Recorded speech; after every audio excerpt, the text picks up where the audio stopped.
বাড়ির মেয়ে বাচ্চা খেলতে গিয়ে পাটকাঠিতে আগুন লাগায় ঘটনায় চাঞ্চল্য সৃষ্টি হয়। ঘটনাটি শীতলকুচি ব্লকের পশ্চিম শীতলকুচির ঘুঘুরডাঙ্গা এলাকার। জানা যায় বাচ্চা মেয়ে বাড়িতে থাকা গ্যাস লাইটার নিয়ে এসে পাটকাঠি রাখা জায়গার নিচে আগুন লাগিয়ে দেয়।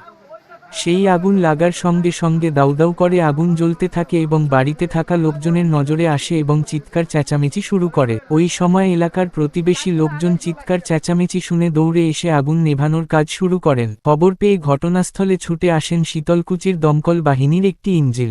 এলাকার প্রতিবেশী লোকজন এবং দমকল বাহিনীর প্রচেষ্টায় আগুন নিয়ন্ত্রণে আসে। কিভাবে পাটকাঠিতে আগুন লাগলো? পাটকাঠিতে আগুন হচ্ছে বাচ্চা হয়তো গেছিল হয়তো পাটকাঠির কাছে। আর বাচ্চা জানেনি কোনো কারণে হয়তো ভুলে কীভাবে লাগছে ও বলতে পারে না। আমরা পরে কিন্তু বাচ্চা গেলেই আগুন লাগবে কেন? ও হাতে গ্যাস ছিল মনে হয়। ও হাতে গ্যাস ছিল। বাচ্চা মানে কত বয়স? এই 7-8 বছর। ছেলে না মেয়ে? মেয়ে। আচ্ছা, তো এই পাটকাঠিতে আগুন লাগলো, অন্য কোনো ক্ষয়ক্ষতি হয়েছে? না, হয়নি। অন্য কোনো ক্ষয়ক্ষতি হয়নি। কতগুলো পাটকাঠি ছিল? 2 বিঘের মাটি, 2 বিঘে ক্ষেতের জমি পাটকাঠি ছিল। আচ্ছা, ওই পাটকাঠিগুলোর আনুমানিক মূল্য কত হতে পারে? 3-4 হাজার টাকা। আচ্ছা, বাড়ির কোনো ক্ষতি হয়নি? আর বাড়ির কোনো ক্ষতি হয়নি।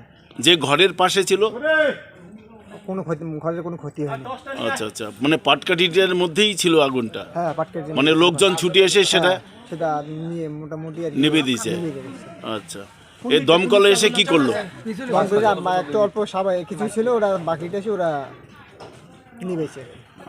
বাকি হালকা কিছু আগুন ছিল সেটা নিভিয়ে দিল। আচ্ছা, কি নাম বললেন আপনার? আমার নাম জুগল বর্মন। এই জায়গাটার নাম? শীতলকুচি ঘুঘুরডাঙ্গা। শীতলকুচি ঘুঘুরডাঙ্গা।